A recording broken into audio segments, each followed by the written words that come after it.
এটাই সত্য। মিলে খাক মে আহলে শাহ कैसे कैसे, বড় বড় বাদশাহ মাটিতে মিশা গেছে। আকবরের কবরের চিহ্ন আছে বাদশাহ আকবরের, কিন্তু খোদলে কিচ্ছু পাওয়া যাবে না। এটাই সত্য, খোদলে কিচ্ছু পাওয়া যাবে না, এটাই সত্য। আবার এটাও সত্য, সুলতান মাহমুদের কবর 46 বছর পরে খুলা গেছে, নিজে নিজে খুলা গেছে। তো দেখছে যেরকম রাখা আছে ওরকমই রাখা আছে। সুলতান মাহমুদ গজনবীর কবর 46 বছর পরে খুলছে, তারপরও দেখা গেছে যেরকম রাখা আছে ওরকমই রাখা আছে। 36 বছর পরে আমর ইবনে জাম্মু রাদিয়াল্লাহু তাআলা আনহুর কবর খুলা গেছে, দেখছে সবাই দেখছে যে এখন মনে হয় দাফন করছে, রক্তগুলা তাজা এখনো টপ টপ করে পড়ছে, অথচ 36 বছর হয়ে গেছে। এটাও ইতিহাস আছে, সত্য এটাই। মানেন আর না মানেন, মৌত কাউকে ছাড়ে নাই, কাউকে ছাড়বে না, বিদায় কবির কলম লিখতে বাধ্য হয়েছে। अजल ने न छोड़ा किसरा न दारा, उसी से सिकंदर सा फाते भी दिहारा, हर एक लेके क्या क्या हसरत सुधारा, परा रह गया यही ठाट सारा। এটাই সত্য, মৌত কাউকে ছাড়ে না, শুধু ঐতিহ্যগুলো আমাদের ভিতরে লেখা গেছে। রাগ হয় না, পরিচয় দিতে পারবেন, সবার কাছে একটা ব্যাকগ্রাউন্ড পরিচয় আছে, দিতে পারবেন। আপনি আহসান মঞ্জিলের পরিচয় দিতে পারবেন, কিন্তু নওয়াব আহসানুল্লাহ নাই, এটাই সত্য। বিক্রমপুরের পরিচয় দিতে পারবেন আপনি, যে বিক্রমপুরা পোলা কোটি টাকা তোলা বলতে পারবেন আনতে, কিন্তু রাজা বীর বিক্রম নাই, এটাই সত্য। রাগ হয় না আমার কথা, আমি বড় ব্যথা নিয়ে বলতে। ঐতিহ্য এটাই সত্য। बचपन ने बरसों खिलाया, जवानी ने मजनू बनाया। जवानी দুই ধরনের আছে, শুধু শারীরিক জওয়ানি না, আর্থিক জওয়ানিও আছে, আবার সামাজিক জওয়ানিও আছে। জওয়ানি অনেকগুলা হয়, জওয়ানি একটা হয় না। যৌবন একদিক দিয়ে হয় না, শুধু শারীরিক যৌবন না, পাত্তির যৌবনও আছে। পাত্তির যৌবন, রাগ হয় না। সয় সম্পত্তির যৌবনও আছে, অমতা ক্ষমতার যৌবনও আছে। तो बसे जवानी ने मजनू बनाया, बुढ़ा पे आके फिर क्या क्या सताया। যখন বৃদ্ধ হয়ে গেছে, রিটায়ার্ড হয়ে গেছে, এক্স হয়ে গেছে, অবসর প্রাপ্ত হয়ে গেছে, তখন বোঝে যে কি হয়েছে। যদিও জীবন ছোট্ট, জীবনটার হাজারো শত উদ্দেশ্য, কিন্তু সবচেয়ে বড় উদ্দেশ্য হলো এই জীবনটা আল্লাহর কাছে যেন গ্রহণযোগ্যতা পায়। এটাই হলো মেন বিষয়। যার জীবনই আল্লাহর কাছে গ্রহণযোগ্যতা পাবে, সেই যতটুকু সময় সে পাক, কয়েক মিনিটও যদি পায় আর আল্লাহর কাছে যদি গ্রহণযোগ্যতা পায়, একটা বিষয় তো আমাদের কাছে সুস্পষ্ট, মানুষের হাজারো লাইনে দুনিয়াতে গ্রহণযোগ্যতা আছে, কিন্তু মানুষ যদিও নাকি এটার জন্য মরতেও রাজি, মারতেও রাজি, নিজেকে মিটাইতেও রাজি, হাজারো কোটি টাকা খরচ করতেও রাজি। বোঝানোর জন্য বলতেছি, কোনো কাউকে ইঙ্গিত করার জন্য না। দেখা যাবে সামান্য একটা পদের জন্য একটা ইউপি নির্বাচনে কোটি টাকাও খরচ করে, অথচ দেখা যাবে 5 বছরে কোটি টাকার একটা ইউপি চেয়ারম্যানের বেতন আর কত, সরকারিভাবে পাইলে 2-4-5 হাজার টাকা মাসে পাবে। সামান্য একটা গ্রহণযোগ্যতার জন্য মানুষ কোটি কোটি খরচ করে। কিন্তু এটাও তো সত্য যে এক পিরিয়ডের পরে দ্বিতীয় পিরিয়ড আসবে কি আসবে না, পাবে কি পাবে না, এটার ব্যাপারে সন্দিহান সে নিজেও সন্দেহ রাখে যে হতে পারে আর নাও হতে পারে। এটা দুনিয়ার সাময়িক গ্রহণযোগ্যতা, কিন্তু আসলে বুঝে চলে আসছে তো যেটা বুঝে চলে আসে, আর যেটা দিলে গাইথা যায়, আর যেটা মেমোরিতে সেভ হয়ে যায়। কিছু প্রোগ্রাম আছে দেখবেন, মোবাইল খুললে ওই অ্যাডগুলা নিজে নিজেই আসতে থাকে। ওই অ্যাডগুলাকে আনতে হয় না, বোঝেন কি বোঝেন না জানি না, ওই অ্যাডগুলা নিজে নিজে আসে। ওগুলাকে ডিলিট করতে চাইলেও ডিলিট হয় না। তো দুনিয়ার সামান্য গ্রহণযোগ্যতা যখন মেমোরিতে একবার সেভ হয়ে যায়, তো ওটা বারবার সামনে আসতে থাকে। দিলে যখন গাইথা যায়, বুঝে যখন চলে আসে, তো ওটা বারবার সামনে আসতে থাকে। তো ওটা করা সহজ হয়ে যায়, কোটি টাকাও খরচ করা কোনো দ্বিধা করে না। শুধু এটাই বলে একটা গ্রহণযোগ্যতার ব্যাপার আছে না। কেউ যদি জিজ্ঞাসা করে সামান্য একটা পদের জন্য এত টাকা কেন খরচ করতেছ, তো বলবে একটা গ্রহণযোগ্যতার ব্যাপার আছে, একটা মান-ইজ্জতের ব্যাপার আছে, একটা সম্মানের ব্যাপার আছে। তাকে যদি জিজ্ঞাসা করা এটা কতদিন থাকবে, তো সেও বলবে এটা মৃত্যু পর্যন্তই, এরপরে আর কোনো কাজে দিবে না। বলতেছে কিন্তু আসলে দিলের গাথাটা মেমোরিতে যেটা সেভ হয়ে গেছে, ওইটাই বারবার দিলে ধাক্কা দিতেছে, ওইটাই দিল বারবার আসতেছে। কিন্তু যেটা মুখ দিয়া বলতেছে, এই জন্য আব্দুল কাদের জিলানী রহমতুল্লাহ এবার সুন্দর কথা বলছে যে মুসলমান তো আমরা সবাই, কিন্তু দেখতে গেলে দেখা যাবে যে আমার মুখটাই মুসলমান, আমার দিলটা মুনাফিক। ওনার একটা কিতাব আছে ফাতহুর রব্বানী, অলিকুল শিরোমণি আব্দুল কাদের জিলানী রহমতুল্লাহ আলাইহি লেখছেন যে মুসলমান তো আমরা সবাই, কিন্তু যাচাই করলে দেখা যাবে আমার মুখটাই শুধু মুসলমান, আসলে আমার দিলটা মুসলমান না, দিলটা তো মুনাফিক। আর বাস্তবিক তো এটাই সত্য। আল্লাহ মুখ যেরকম দেখবেন দিলও দেখবেন। জন্য এক হাদিসের অংশ আছে, বাল ইয়ানজুরু ইলা কুলুবিকুম, আল্লাহ বলে দিল দেখব। আর দিলটা হলো স্পঞ্জের মতো, ওই স্পঞ্জ যেটা পানিকে চুষা নেয়, পানির ভিতরে রাখলে ভিতরে পানি নিয়ে আনে, আর চাপ দিলে ওই পানিটাই বাহির হয়। আল্লাহ শুধু মুখ দেখবে না, জবান দেখবে না, বুলি দেখবে না, কথা দেখবে না, কসম খোদার আল্লাহ দিলও দেখবে। এই জন্য এই ছোট্ট জীবনটার উদ্দেশ্য হলো গ্রহণযোগ্যতা পাওয়া আল্লাহর কাছে, আল্লাহর কাছে গ্রহণযোগ্যতা পাওয়া। করায় দেওয়ার আগে পরিচিত হওয়া অনেক ভালো। পরিচয় করায় দেওয়ার আগে পরিচিত হওয়া অনেক ভালো। আল্লাহ রসুলকে কবরের ভিতরে পরিচয় করায় দেওয়া হবে, কিন্তু এর আগে যদি পরিচিত হয়ে যান, তাহলে এটাই বলবে প্রবাদ বাক্য, এটা ওইখানে সত্য হবে, মার কাছে মাসির বাড়ির গল্প। আগের থেকে যদি পরিচিত হই, তাহলে উনিও বলবে এত পরিচিত, আমিও বলবো এটাও পরিচিত, তুমি কাকে আমাকে পরিচিত করাও।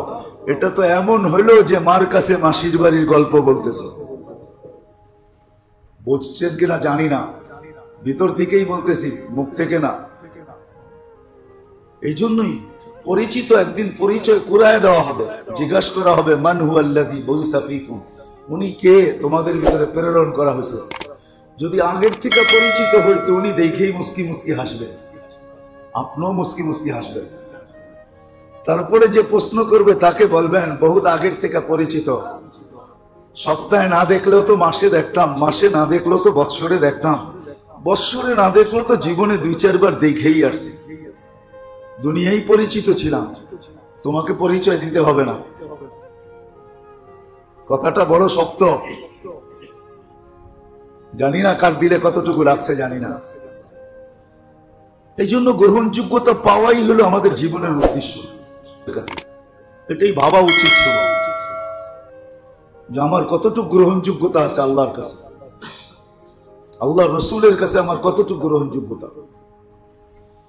কিন্তু আগেই বলে নিছি যে আমাদের এখানে তো সেফ হয়ে গেছে, আমাদের মেমোরি কার্ডে সেভ হয়ে গেছে, দিলে আমাদের বসে গেছে যে দুনিয়ার গ্রহণযোগ্যতাই বড় গ্রহণযোগ্যতা। এই জন্য হাজারো কোটি খরচ করতে কোনো দ্বিধা করে না, মরতেও দ্বিধা করে না, মারতেও দ্বিধা করে না। যদিও এটা 60-70 বৎসরের, এই গ্রহণযোগ্যতা কোনো কাজে দিবে না। হাজারো মানুষ দুনিয়াতে গ্রহণযোগ্যতা নিয়ে এখন কবরের কোলেই আছে। মিলে খাক মে আহলে শাহ कैसे कैसे, এটাই সত্য। মিলে খাক মে আহলে শাহ कैसे कैसे, জমি খা গই নওজোয়ান कैसे कैसे, এটাই সত্য। বড় বড়রা জমিনের ভিতরে শেষ হয়ে গেছে, নিঃশেষ হয়ে গেছে। খোঁজলে জানি না সুলাইমান আলাইহিস সালামের কবর তো কোথাও নাই, আর নবীদের শরীর মাটি খাওয়া হারাম। যদি খোঁজা যাইত, নাই, কোথাও চিহ্ন নাই, পাওয়া যায় না ওনার কবরের চিহ্ন কোথায়। আমি তো ছাট মাইরা দেখছি, আপনারা যে খুঁজা দেখতে পারেন। যতটুকু আছে দুনিয়ার বুকে চিহ্ন, অতটুকু তো আল্লাহ আমাকে দেখায় ফেলছে, এটা আল্লাহর এহসান। এতটুকু আমি চোখে দেখা ফেলছি, আল্লাহ আমাকে দেখাইছে, বাকি নাই। এটাই সত্য। মিলে খাক মে আহলে শাহ कैसे कैसे, বড় বড় বাদশাহ মাটিতে মিশা গেছে। আকবরের কবরের চিহ্ন আছে বাদশাহ আকবরের, কিন্তু খোদলে কিচ্ছু পাওয়া যাবে না। এটাই সত্য, খোদলে কিচ্ছু পাওয়া যাবে না, এটাই সত্য। আবার এটাও সত্য, সুলতান মাহমুদের কবর 46 বছর পরে খুলা গেছে, নিজে নিজে খুলা গেছে। তো দেখছে যেরকম রাখা আছে ওরকমই রাখা আছে। সুলতান মাহমুদ গজনবীর কবর 46 বছর পরে খুলছে, তারপরও দেখা গেছে যেরকম রাখা আছে ওরকমই রাখা আছে। 36 বছর পরে আমর ইবনে জাম্মু রাদিয়াল্লাহু তাআলা আনহুর কবর খুলা গেছে। দেখছে, সবাই দেখছে যে এখন মনে হয় দাফন করছে, রক্তগুলা তাজা এখনো টপ টপ করে পড়তেছে, অথচ 36 বছর হয়ে গেছে। এটাও ইতিহাস আছে। সত্য এটাই, মানেন আর না মানেন, মৌত কাউকে ছাড়ে নাই, কাউকে ছাড়বে না। বিদায় কবির কলম লিখতে বাধ্য হয়েছে, अजल ने न छोड़ा किसरा न दारा, उसी से सिकंदर सा फाते भी दिहारा, हर एक लेके क्या क्या हसरत सुधारा, परा रह गया यही ठाट सारा। এটাই সত্য, মৌত কাউকে ছাড়ে না। শুধু ঐতিহ্যগুলো আমাদের ভিতরে লেখা গেছে। রাগ হয় না, পরিচয় দিতে পারবেন, সবার কাছে একটা ব্যাকগ্রাউন্ড পরিচয় আছে, দিতে পারবেন। আপনি আহসান মঞ্জিলের পরিচয় দিতে পারবেন, কিন্তু নওয়াব আহসানুল্লাহ নাই, এটাই সত্য। বিক্রমপুরের পরিচয় দিতে পারবেন আপনি, যে বিক্রমপুরা পোলা কোটি টাকা তোলা বলতে পারবেন আনতে, কিন্তু রাজা বীর বিক্রম নাই, এটাই সত্য। রাগ হয় না আমার কথা, আমি বড় ব্যথা নিয়ে বলতেছি। ঐতিহ্য এটাই সত্য। बचपन ने बरसों खिलाया, जवानी ने मजनू बनाया। जवानी দুই ধরনের আছে, শুধু শারীরিক জওয়ানি না, আর্থিক জওয়ানিও আছে। আবার সামাজিক জওয়ানিও আছে। জওয়ানি অনেকগুলা হয়, জওয়ানি একটা হয় না। যৌবন একদিক দিয়ে হয় না, শুধু শারীরিক যৌবন না, পাত্তির যৌবনও আছে। পাত্তির যৌবন, রাগ হয় না। সয় সম্পত্তির যৌবনও আছে, অমতা ক্ষমতার যৌবনও আছে। तो बस जवानी ने मजनू बनाया, बुढ़ा पे आके फिर क्या क्या सताया। যখন বৃদ্ধ হয়ে গেছে, রিটায়ার্ড হয়ে গেছে, এক্স হয়ে গেছে, অবসর প্রাপ্ত হয়ে গেছে, তখন বোঝে যে কি হয়েছে। হ্যাঁ, বুড়া পে বৃদ্ধ অনেক দিক দিয়ে হয়। যার দাপটে অফিস কাঁপতো, সে যখন এক্স হয়, তখন রিটায়ারমেন্টের পয়সা নেওয়ার জন্য তাকেই টেবিলে টেবিলে করতে হয়। জিজ্ঞাসা করেন, এখানে আসে সরকারি কর্মকর্তা, জিজ্ঞাসা করেন। 2 দিন আগে সবাই সেলুট দিত, এখন সে সবাইকে সেলুট দেয় ফাইলটা তাড়াতাড়ি ওকে করানোর জন্য। কিন্তু তখন সবাই মুস্কি হাসে, বলে স্যার এরকম অনেকে ঘুরছে, এখন আপনিও ঘোরেন। ফাইল কখন পাস হবে, কিভাবে হবে, ফাইলের পর কিভাবে লাগবে, এটা আপনিও জানেন। ওটা আগে করেন, ফাইলের পর খোলা যাবে। রাগ হয় না, কবির কথা সত্য। বুড়া পে আকে ফির ক্যা ক্যা সিতায়া, আজল তেরা কর দেগি বিলকুল সাফায়া। যদিও নিশা মাথার থেকে যায় না, আমরা আপনাদের হিতাকাঙ্ক্ষী হয়ে বলতেছি, মানে কোনো দরকার ছিল না। আমার কমিটি এলা এমনি রাগ হয়ে যাবে যে প্রত্যেক চুমাই কিছু না কিছু আমাদেরকে শোনায় দেন না। কসম খোদার, এই দায়িত্ব আমাদের নেওয়া কোনো দরকার ছিল না, কোনো দরকার ছিল না। কারো দরকার থাকলে থাকতে পারে, আমার দরকার ছিল না। আলহামদুলিল্লাহ, আমি বিশ্বাস রাখি আল্লাহ আমাকে পালবে, যেখানে থাকি যে অবস্থায় থাকি পালবে। আল্লাহর উপরে এতটুকু ভরসা আছে, ইয়াকিন আছে, বিশ্বাস আছে। মুসা আলাইহিস সালাম কোন একদিন ক্ষুধার অভিযোগ, ক্ষুধার কারণে কোন এক কাহিনী, ওটা আমি তুলতে চাই না। তো আল্লাহ বলছে, মুসা এক পাথরের উপরে মারো তোমার লাঠি দিয়ে। তো মারছে, তো পাথর টুকরা হয়ে আরেকটা পাথর বেরিয়েছে, এটাকেও মারো। তো আরেকটা পাথর বেরিয়েছে, এটাকেও মারো। তো ওইটা যখন দুই টুকরা হয়েছে, তো ভিতরে দেখতেছে একটা পোকা সবুজ একটা ঘাস মুখে নিয়ে চাবাইতেছে। ওই পাথর বলতেছিল, আলহামদুলিল্লাহিল্লাযী যাকারানি ওয়া লাম ইয়ানসানি। প্রশংসা ওই আল্লাহর যে আমাকে স্মরণ রাখে, আমাকে বলে নাই, ওয়া রাযাকানি, আর আমাকে রিজিক দিবেন। তিন পাথরের ভিতরে। তো মুসা আলাইহিস সালামের আকল খুলে গেছে। আমাদেরও বিশ্বাস আল্লাহ পালবে, শুধু দায়িত্ব নিছি দেখে আপনাদেরকে এরকম হাতে পায়ে ধরতেছি, নাহলে কোনো প্রয়োজন ছিল না। বড় কষ্ট করে ছুটে আসি, ভিতর থেকে বলি, কোনো দরকার ছিল না, কোনো দরকার ছিল না। শাহজাদা মিয়ালের নতুন মানুষ খুঁজতেও 2-1 ঘন্টা এদিক দিয়ে ঘুরতে হয়, তওয়াফ করতে হয়, তারপরে শাহজাদা মিয়াল পূজা পায়। কোনো দরকার ছিল না আমার এখানে আসার। রাগ হবেন না, পায়ে হাত রাখে। নতুন কোন মানুষকে দিলে ও একবার বাদামতলি যায়, একবার ইসলামপুর যায়, একবার বাবুবাজার যায়, একবার মিটফোর্ট যায়, তারপরে খুঁজতে খুঁজতে শাহজাদা মিয়ালেন বের করে।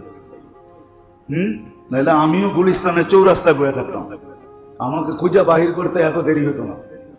রাগ হবেন না, আমরা বুঝাইতে চাইতেছি। কবির কথাই সত্য, যদিও নিশা মাথার থেকে যায় না। তুঝে দুনহাই কে রহম সবসে আলা, हो जीनत निराली हो फैशन निराला, यूं ही जिया करता है क्या मरने वाला, तुझे हुस्न जाहिर ने धोखे में डाला, जगह जी लगाने का दुनिया नहीं है, ये इबरत की जा है तमाशा नहीं है। अफा हसिबतुम अन्नमा खलकनाकुम आबस व अन्नकुम इलैना ला तुरजाउन। আল্লাহ বলে, কি ধারণা, তোকে অনার্থক সৃষ্টি করছি, তুই আমার কাছে ফিরবি না? ফিরার পরে কি হবে মালিক? তো আল্লাহ নিজেই বলতেছে, লা তুসআলুন্না আনিন নাঈম, যা দিছি সবগুলার হিসাব তোর থেকে নিব। একদিনে বিল নিব, আজকে বিল পাঠাই না, কিয়ামতের মাঠে বিলের চোতা তোকে দেখাবো। চোতা, বিলের কাগজ কিয়ামতের মাঠে তোকে দেখাবো। চোখ 60 বছর ব্যবহার করছ, একদিনও বিল পাঠাই নাই। শ্রবণ শক্তি 60 বছর ব্যবহার করছ, একদিনও বিল পাঠাই নাই। ডেলি 550 লিটার অক্সিজেন নিছস, একদিনও বিল পাঠাই নাই।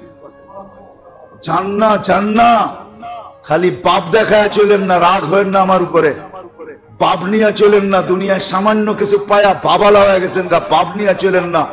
যান যান, ভেন্টিলেটারে যে আছে ওকে জিজ্ঞাসা করেন শ্বাস নিতে কত কষ্ট, ছাড়তে কত কষ্ট।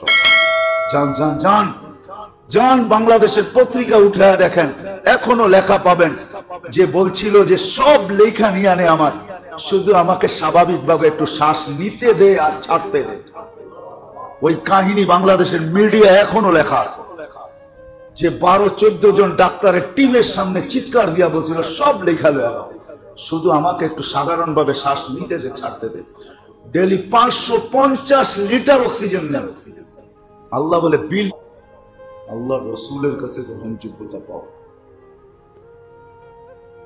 আসল কামিয়াব তো ওই ব্যক্তি হবে যে আল্লাহ আল্লাহ রসুলের কাছে গ্রহণযোগ্যতা পাবে। নারী হোক, পুরুষ হোক, যুবক হোক, বিরুদ্ধ হোক, গরিব থেকে গরিব হোক, ধনী থেকে ধনী হোক, রাজাও যদি হয় তাতেও কিছু আসে যায় না। সুলাইমান আলাইহিস সালামের রাজত্বর সমান রাজত্ব আল্লাহ কাউকে দেনও না, আর কাউকে দিবেনও না। যার মেমোরির ভিতরে এতটুকু ছিল যে পিপিলিকার ভাষা পর্যন্ত বুঝতেন, আর পিপিলিকার বাসা কোনো শব্দ না, পিপিলিকার বাসা হলো মাথার উপরে দুইটা পায়ের মতো থাকে, কাঠির মতো থাকে, এটার ঘর্ষণ হলো তার বাসা। সে ঘর্ষণ করে, দুটাকে ঘর্ষণ করতে থাকে, এটা দিয়ে সে বাসা, তাদের বাসা হলো এটা। বোবার বাসা যেরকম ইশারা, পিপিলিকার বাসা হলো ঘর্ষণ, দুটাকে ঘর্ষণ করে। দেখবেন পিপিলিকার পাল যেখানে চলতে থাকে একটু পরপরই দুটা মাথার উঠায়া ঘর্ষণ করতে থাকে। সে পিছের পিপিলিকাকে মেসেজ দিতে থাকে যে তুমি কোন দিক দিয়ে আসবা, কিভাবে আসবা, আমরা কতটুকু যাব। এমনকি প্রেম প্রীতির আলাপও সে এইভাবেই করে। এটাই সত্য। সুলাইমান আলাইহিস সালাম এটা পর্যন্ত বসতেন, নাইলে সূরা নামল আসতো না কোরআনে, পিঁপড়ার কাহিনীও আসতো না। পিঁপড়াকে মেসেজ দিছে, লা ইয়াহতিমান্নাকুম সুলাইমান ওয়া জুনুদুহু ওয়া হুম লা ইয়াশউরুন। আসতেছে সুলাইমান সৈন্য নিয়া, অজানা সত্ত্বে তোমাদেরকে পিষা ফেলবে, তাড়াতাড়ি ঘরের ভিতরে ঢোকো। উদখুলু মাসাকিনাকুম, তাড়াতাড়ি করতে ঢোকো। পাখির বাসা পর্যন্ত বসতেন, আল্লামাহু মানতিকাত তাইর, পাখির বাসা বসতেন। আর পাখি কাঠকুড়ালি তাকে পুরা বিলকিসের কাহিনী শোনাইছেন। তো এরকম রাজত্ব আল্লাহ কাউকে দিবেন না, কিন্তু ছোট্ট জীবনটার গ্রহণযোগ্যতা নিয়ে গেছেন। তো আজও ওনার কথা কোরআনে আছে, আল্লাহ আমাদেরকে বুঝাইছেন। অতীত কাহিনী বর্ণনা করার শুধু কাহিনী উদ্দেশ্য না, এই জন্যই কোরআনে মাঝে মাঝে কাহিনীগুলো শোনানোর মাঝে মাঝে আল্লাহ বলেন, আফালা তাকিলুন আফালা ইয়ালামুন আফালা ইয়াফহামুন। আল্লাহ বারবার বলেন তোমরা কি বিবেকটাকে কাজে লাগাও না? হ্যাঁ লাগাই, সারাদিন লাগাই, যে দুনিয়ায় কি করে গ্রহণযোগ্যতা অর্জন করবে। এটা কিন্তু সাময়িক, সব মানুষের কথা কিন্তু ইতিহাসে নাই। যত মানুষ দুনিয়ায় চলে গেছে সবার কথা ইতিহাসে নাই। ইতিহাসে অল্প কিছু মানুষের কথা আছে, তাও দুই ধারায় আছে, এক ধারায় সবার কথা নেই। কিছু ধারা এরকম আছে যাদের নাম শুনলে মানুষ থুতু পর্যন্ত নিক্ষেপ করে, আর কিছু ধারা এরকম আছে যাদের নাম শুনলে মনও বলে, মুখ দিয়া যদিও রহমতুল্লাহ আলাই না বলে তো মনটা বলে, মনে বলে রহমতুল্লাহ আলাই। মনটা বলে লোকটা বড় ভালো ছিল। রাগ হয় না, আমাদের জানাজার আগেও জিজ্ঞাসা করা হয় লোকটা কেমন ছিল। এখানেও দুইটা ধারা থাকে। কিছু লোক তো মুখের থেকে বলে খুব ভালো ছিল, আর মনে মনে বলে গেছে তো ভালো হয়েছে। তার দোষ ত্রুটিগুলা মন বলে দেয়, বেশি ভালো লোক ছিল না। যদিও মাইকের আওয়াজে সবার তালে তাল মিলায় বলে ফেলছে খুব ভালো ছিল। ধারা দুইটাই আছে ইতিহাসের পাতায়। এই জন্য উদ্দেশ্যই হলো এই ছোট্ট জীবনটাকে গ্রহণযোগ্যতা পাওয়া, তাও আল্লাহর কাছে, দুনিয়ায় না। হাজারো মানুষ দুনিয়াতে আসে বা চলে গেছে যাদেরকে কেউ চিনে না, কেউ চিনত না, কিন্তু তাদের কবর থেকে এখনো সুগ্রাণ বাহির। বিশ্বাস না হলে আমি অ্যাড্রেস দিব, আপনারা চলে যান। যদি অ্যাবিলিটি থাকে চলে যায় দেখেন। দুনিয়ার যত দামি আতর আছে নিয়ে যায় দেখেন, ওখানে ছিটায়ান, বাস তারপরে নাক লাগায় দেখবেন আপনার আতর ফেল, এটা বেকার হয়ে গেছে। ওই কবরের গ্রানই আপনার নাকে বাড়ি খাবে। আমি এই নাকে খাওয়াইয়া বলতেছি, আমি অবাস্তব বলি না, বাস্তব বলি। আমার এই নাকে ওই গ্রান শুনছে, আলহামদুলিল্লাহ বহুতবার শুনছে। আমি আপনাকে অ্যাড্রেস দিব, চলে যান। এখনো আছে ওই গ্রান বাহির হতেছে। যারাই যাইতেছে ওরাই আইসা বলতেছে মুফতি সাহেব সত্য বলছেন, দুনিয়ার দামি সেন্ট লাগায় গেছে। এই 3 দিন আগেও একজন গেছে, নাম বললে বাংলাদেশে সবাই চিনবে, এমন কেউ না চিনবে না। আয়সা বলছে মুফতি সাহেব আপনার কথাই সত্য, দুবার থেকে দামি পারফিউম নিয়ে গেছি, ছিটায়া দেখছি না ওটা কিচ্ছু না, ওটা হাওয়ার ভিতরে উড়ে গেছে। গ্রান ওইটাই, যেটা কবর থেকে আসতেছে ওইটাই গ্রান। হ্যাঁ আমিও অ্যাড্রেস দিয়ে দিব আপনাদেরকে, আমার নাকে ওই গ্রান বাড়ি খাওয়া আছে। এই জন্য দুনিয়া আতর লাগাই, কিন্তু আতর আতর মনে হয় না, লাগাইলে ওই গ্রানের কথা মনে ওঠে। এই জন্য দুনিয়ায় গ্রহণযোগ্যতা পাওয়া আর হলো আল্লাহর কাছে গ্রহণযোগ্যতা পাওয়া। জীবনের মাকসাদ এইটাই প্রত্যেকের, যুবক হোক বৃদ্ধ হোক। আরেকটা কথা বলবো, রাগ হয়ে যায় না। হ্যাঁ, আলী রাদিয়াল্লাহু তাআলার ফতোয়া আছে। আমরা অনেক সময় অনেক জায়গায়